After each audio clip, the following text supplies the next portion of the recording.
Let's see this question. Manifestation of increase in the blood pressure of a person is called. Blood pressure के increase होने से उस person में क्या होगा? तो पहले तो हम बात करते हैं कि नॉर्मल जो ब्लड प्रेशर है वो बेसिकली होता कितना है?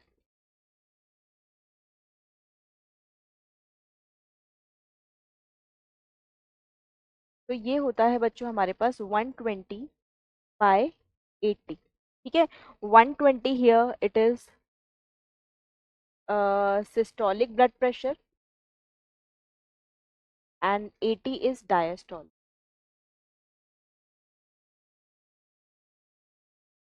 सिस्टोलिक मतलब जब हमारा हार्ट कॉन्ट्रैक्ट करता है तो उस टाइम पे जो हार्ट में प्रेशर होगा, वेंट्रिकल्स प्रेशर होगा, that is systolic blood pressure.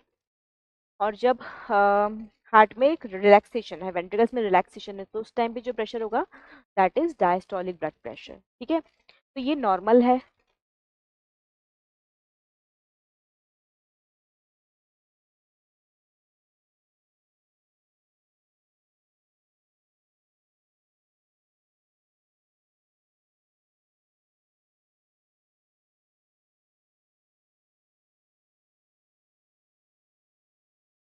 जब 140/90 इतने प्रेशर के, ये प्रेशर हम किस में मेजर करते हैं? mmHg। इसके फ्रीक्वेंट बाउट्स हो, मतलब बार बार 140/90 को ब्लड प्रेशर क्रॉस कर जाए, तो उस कंडीशन में हम क्या बोलते हैं कि पर्सन जो है हाइपरटेंसिव है, मतलब उसको क्या हो गया? हाई बीपी है, हाइपरटेंशन का शिकार है वो। ठीक है, तो उस वाली कंडीशन में हम उसको बोलेंगे हाइपरटेंशन। लेकिन शर्त है फ्रीक्वेंट बाउट्स आने चाहिए, मतलब बार बार 140/90 को क्रॉस करना चाहिए। एक बार 140/90 क्रॉस कर गया तो हम नहीं बोलेंगे इस पर्सन को हाई बीपी है, ऐसा नहीं होगा। बार बार यदि उसका 140/90 को क्रॉस कर रहा है तो फिर हम बोलेंगे कि वो पर्सन जो है उसको हाई बीपी है। ठीक है, तो यहाँ पे क्या हो जाएगा? आंसर क्या आ जाएगा बच्चों? हाइपरटेंशन आ जाएगा।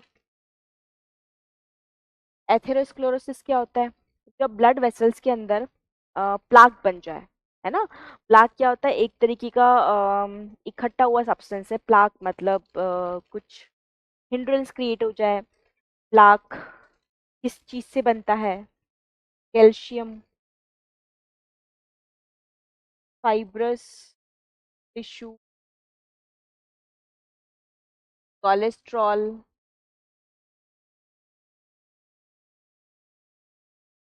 फैट।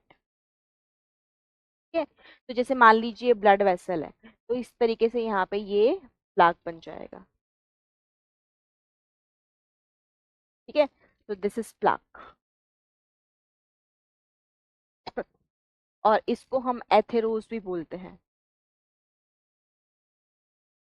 ठीक है, तो इसकी वजह से ब्लड फ्लो जो है उसमें हिंड्रेंस क्रिएट होता है ना।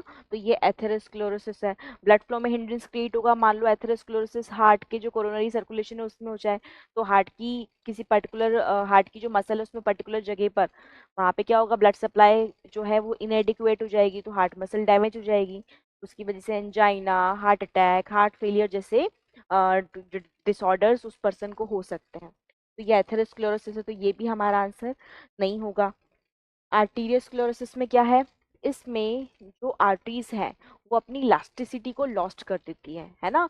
हार्डनिंग हो जाती है आर्टरीज, तो इसमें हम क्या बोलते हैं? इसमें हार्डनिंग ऑफ आर्टरीज हो जाती है।